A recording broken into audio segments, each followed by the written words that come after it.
Então, quando falamos de função social do contrato, nós estamos falando de justiça contratual. Ok? Justiça contratual. E aí, destacar para todos vocês que hoje o contrato, ele não pode ser mais analisado como uma bolha. Repito, deverá ele ser submetido a um controle de merecimento para ver se ele se encontra averiguado de acordo com a ordem social. Perfeito? E nesse sentido, a doutrina transparece que hoje o contrato produz eficácias. Uma eficácia endógena ou interna e uma eficácia exógena ou externa. Então, recapitulando, uma eficácia endógena ou interna e uma eficácia exógena ou externa. Ok? Pois bem, então o contrato ele não pode ser analisado como uma bolha, ele deve ser submetido a um controle de merecimento para ver se ele se encontra averiguado de acordo com a ordem social. Essa ideia da função social do contrato trabalha como uma via de mão dupla. Isso significa dizer o quê, Cris? Que se eu e Lucas realizamos um contrato, eu não posso ferir o interesse de Pedro, Maria e João, por exemplo. E nem João, Pedro e Maria poderão ferir o meu interesse e o de Lucas. Por isso que eu disse que a função social trabalha como se fosse uma via de mão dupla. O contrato realizado entre A e B não pode ferir o interesse de C. Nós vamos ver que um dos exemplos de eficácia exógena, ou seja, externa, é a súmula 308 do STJ. Ela diz assim mais ou menos, não ipsiliteris assim, mas ela diz: a hipoteca firmada entre agente construtor e agente financeiro não pode trazer prejuízos para o terceiro adquirente do imóvel. A hipoteca firmada entre agente construtor e agente financeiro não poderá trazer prejuízos para o terceiro adquirente do imóvel. Ou seja, nós sabemos que a hipoteca é um direito real de garantia que recai sobre os bens imóveis e tem como característica o direito real de garantia a sequela, o ius persequendi. Então vamos imaginar, esse agente construtor, ele quer construir, vai e pede um dinheiro para o agente financeiro. O agente financeiro fala assim, opa, o agente construtor, o que você me dá de garantia? Ele, eu hipoteco o bem. E vamos imaginar que um terceiro vem pagando esse bem para o agente construtor, só que o agente construtor não paga a dívida com o agente financeiro. O agente financeiro tem uma hipoteca na mão, então ele pode perseguir o bem com quem ele estiver, certo? Certo. Ele poderá perseguir o bem com quem ele estiver. Ocorre que, nesse caso, a função social, ela blinda e mitiga essa ideia da sequela da hipoteca. Por quê? O contrato realizado entre A e B, agente construtor e agente financeiro, não poderá trazer prejudicialidade para o terceiro adquirente do imóvel, que nós chamamos de vítima bystander, o terceiro ofendido. Não poderá trazer, então, prejudicialidades para esse terceiro adquirente. Vejam, a ideia da função social do contrato. O contrato realizado entre A e B transparece efeitos para um C, um terceiro, que será protegido pela função social, mesmo havendo uma característica central da hipoteca, que é o ius persequendi, o direito de sequela, de perseguir o bem com quem ele estiver. Com quem ele estiver. Olha que ponto interessante. Olha o outro assunto de eficácia externa do contrato. Você sabe que na Lei 8.078 nós temos o chamado consumidor padrão, que é aquela pessoa física ou jurídica que adquire um produto ou um serviço como destinatário final. Consumidor padrão, stricto sensu ou standard. Mas nós temos os consumidores por equiparação. No Código de Defesa do Consumidor, lá no artigo 2º, parágrafo único, que é a coletividade de pessoas. Nós temos o artigo 17, que são vítimas de acidente de consumo. Há pouco tempo nós tivemos no Rio de Janeiro o desfile das escolas de samba, e no grupo especial, uma escola teve seu carro tombado. Aqueles que estavam em cima do carro são os consumidores que nós denominamos de consumidor padrão. Mas algumas outras pessoas foram vitimadas pela queda desse carro alegórico. Essas outras pessoas nada tinham a ver com aquele contrato realizado entre a escola e aqueles que estavam ali em cima do carro. Mas eles vão ser considerados consumidores por equiparação. Veja a ideia da função social externa do contrato, a ideia da eficácia externa do contrato aí no caso concreto. Estou te dando exemplos. Ah, Cris, e essa ideia da eficácia interna endógena? Vamos imaginar, contrato de fiança, outra garantia, uma garantia pessoal, que nós denominamos também de garantia fidejussória. Vocês veem tudo isso que eu estou falando no meu livro lá no Direito Civil Sistematizado, que hoje se encontra na 8ª edição, ok? Da editora Juspódio. E a gente já falou deles aqui nas nossas aulas do CERS. Veja, olha só, a fiança, ela tem uma ideia, um efeito, que está lá no artigo 827, que é o benefício de ordem. É mais ou menos assim, olha, primeiro executo os bens do devedor e depois executo os meus. O fiador, ele assume pessoalmente, através de uma garantia, que é a fiança, essa garantia fidejussória. Se, por exemplo, o locatário não paga, o fiador é chamado a pagar.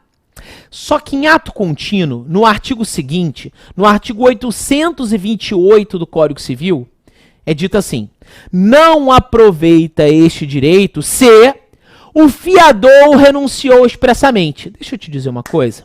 99,9% dos contratos que correm nas imobiliárias que envolvem fiança tem uma cláusula lá dizendo que o fiador renuncia o seu benefício de ordem. Que o fiador lá renuncia o seu benefício de ordem. Tem uma cláusula nesse sentido. Que o fiador renuncia o seu benefício de ordem. Tranquilo? Beleza? Show de bola? Bom, tá na lei. Então, Cris, é permitido que o fiador renuncie o benefício de ordem. Ok.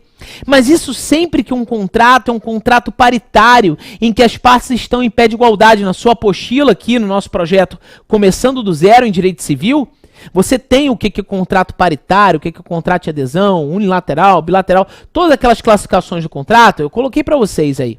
Então, um contrato paritário é aquele que as partes estão em pé de igualdade, discutindo cláusula por cláusula, sem qualquer tipo de problema ali. Mas o contrato de adesão é um contrato que as cláusulas vêm predispostas por uma das partes. E nesse caso, a imobiliária já colocou lá, já veio predisposto pela imobiliária. E o fiador abriu mão dele, do chamado benefício de ordem. O que aconteceu? Um desequilíbrio interno entre as partes, porque a relação entre fiador e locador. Então houve um desequilíbrio interno entre as partes.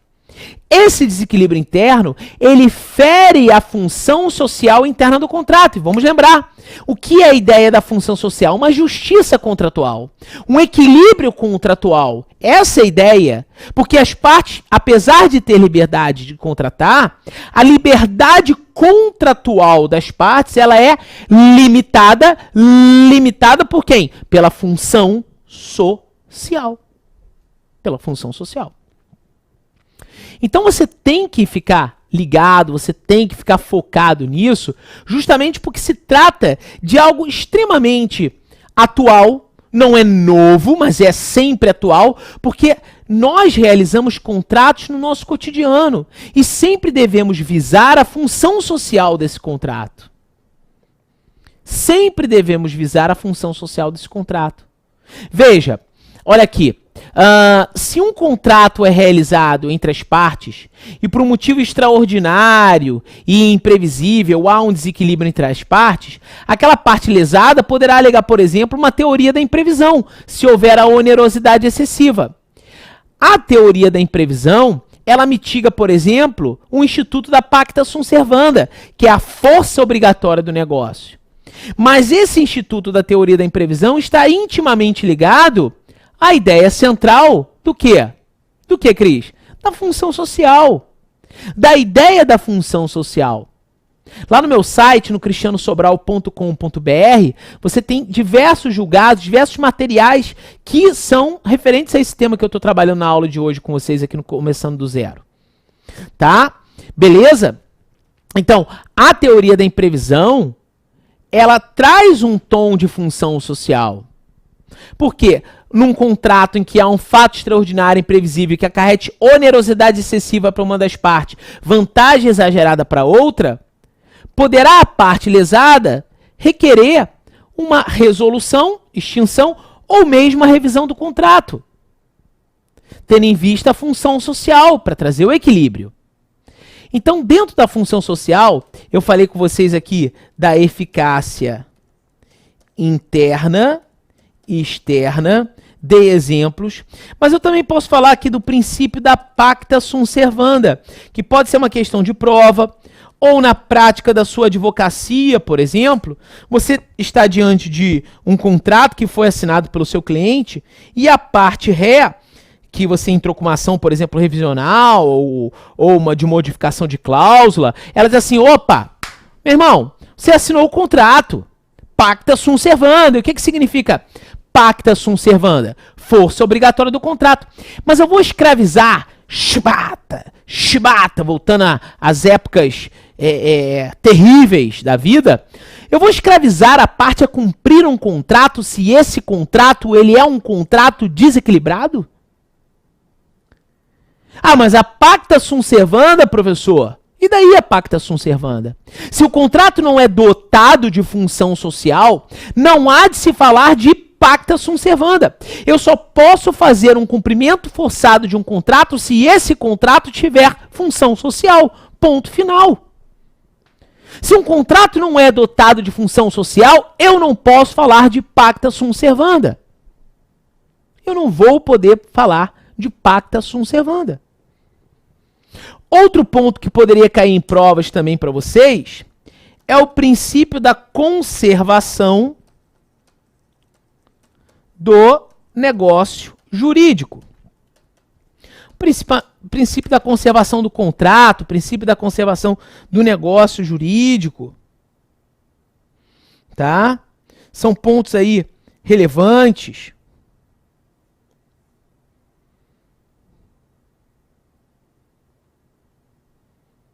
Beleza?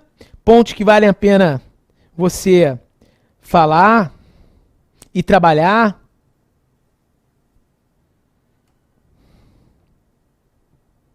Tá? Então, vamos lá. Aqui, destacar para você o seguinte. A conservação do negócio, a manutenção, o princípio da manutenção, da conservação do contrato, do negócio jurídico. A regra é sempre manutenir, conservar. Manutenir, conservar, por quê? Porque a resolução, a extinção, sempre será a última ratio. Sempre será a última hipótese. Então, sempre vou visar o quê? Conservar, manutenir, ok? Conservar, manutenir o contrato, o negócio jurídico. A gente tem N exemplos espalhados no Código Civil, no Código de Proteção e Defesa do Consumidor, por exemplo. N exemplos, tá? Para vocês, que a gente trabalha, tá? Lendo a lei, em casos concretos, jurisprudência, a gente vai ver muito isso no nosso Começando do Zero, que a regra sempre é manutenir em vez de resolver. Ok? Tem outro princípio que muito cai em provas, que é o princípio da relatividade dos efeitos do contrato. Princípio da relatividade dos efeitos do contrato.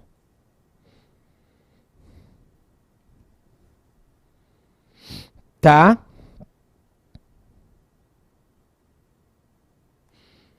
E aí o seguinte, Quando falamos da relatividade dos efeitos de contrato, vem uma clássica, eu me lembro de um professor meu de faculdade, bota tempo nisso, eu me formei no ano de 2001, né? Que ele falava res inter alius acta. Ele falava assim mesmo, segundo res inter alius acta. Res inter alius acta, né?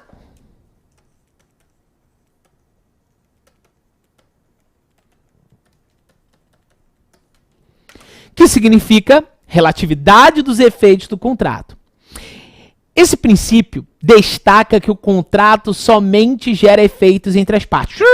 Para tudo. Como assim? Você acabou de me dizer, eu estou confundindo tudo, Cristiano. Direito civil já para mim é um bicho de 7 cabeças. Eu falo que direito civil é suave na nave, porque direito civil é a nossa vida, desde o início até a morte. E a gente tem que saber o direito civil bem, não é? Você acabou de dizer para mim que o contrato hoje gera efeitos para as partes, mas gera efeitos para terceiros também? Calma. Esse é um clássico princípio que não pode ser analisado como um dogma, ou seja, uma verdade absoluta. Não pode ser analisado como um dogma, ou seja, uma verdade absoluta. Por quê? Se o contrato ele gera efeitos entre as partes, ok. Mas ele gera efeitos também para terceiro ou terceiros? Também. Também tendo em vista a função social. Então, quando falamos do princípio da relatividade dos efeitos do contrato, destacamos que ele não pode ser analisado como um dogma. Quer ver um caso que muito se discute na nossa jurisprudência? Um caso que foi muito falado, é um caso que envolve a boa-fé também, mas também envolve a função social, principalmente quando o tema é tratado como tutela externa do crédito. O caso Zeca Pagodinho. Vocês vão encontrar no Google, dá uma gugada aí, vocês vão encontrar mole isso. Caso Zeca Pagodinho, Brahma Chopp, Nova Skin. O que aconteceu? O Zeca ficou anos e anos na Brahma e aí deve ter rompido ali o contrato. E aí foi assinar um contrato com a Nova Skin. E aí vinha lá divulgando a cerveja, falando que a Nova Skin era a melhor cerveja do mundo e etc. E aí Brahma ficou com aquele sentimento de posse, tipo namoro. Perdi meu bem, perdi meu amor. E aí foi lá, falou umas coisinhas no ouvido do Zeca, e daqui a pouco o Zeca me aparece na Brahma Chopp, falando que tinha vivido uma paixão de verão e voltado para o seu verdadeiro amor, Brahma Chopp. O que houve ali? A figura do terceiro aliciador, do aliciador, da figura do artigo 608 do Código Civil. A Brahma Chopp, ela ingressou num contrato não para trazer benefícios para aquele contrato, mas não, trouxe malefícios, porque ocorreu o rompimento contratual, feriu a tutela externa do contrato, se feriu a função social do contrato. E tem que haver essa proteção, essa tutela externa do contrato, tendo em vista a função social.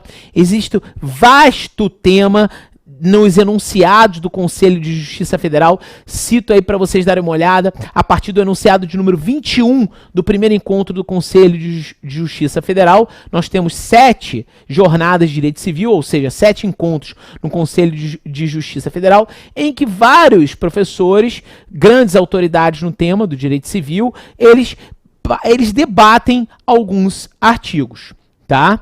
Então, esse é um caso clássico de aplicabilidade de função social. A gente vai falar de boa-fé objetiva no nosso próximo bloco. A gente está chegando no nosso 4º e último bloco aqui no nosso projeto Começando do Zero. Eu não sei se você está fazendo a minha isolada só de obrigações de contratos ou responsabilidade civil, ou se você está fazendo um curso sistematizado comigo, o Lu e o professor Roberto, que a gente vai desde lá da parte geral até o direito sucessório com vocês. São mais de 35 encontros de 2 horas cada, né? Tem aí mais 70 horas de direito civil, e aí sim você aprofunda a matéria. Beleza? Estamos caminhando então para o nosso próximo bloco. A partir então do próximo bloco você vai estudar comigo o quê? A boa-fé objetiva, a leitura que deve ser feita do artigo 422 do Código Civil, ok? 422 do Código Civil, e realizando um diálogo das fontes, uma conversa entre as plurimas fontes legislativas, nós encontramos a boa-fé objetiva lá no artigo 4º, inciso 3º, também do Código de Defesa do Consumidor. É isso, dá uma alongada, volta comigo, toma um café, toma uma água e vem!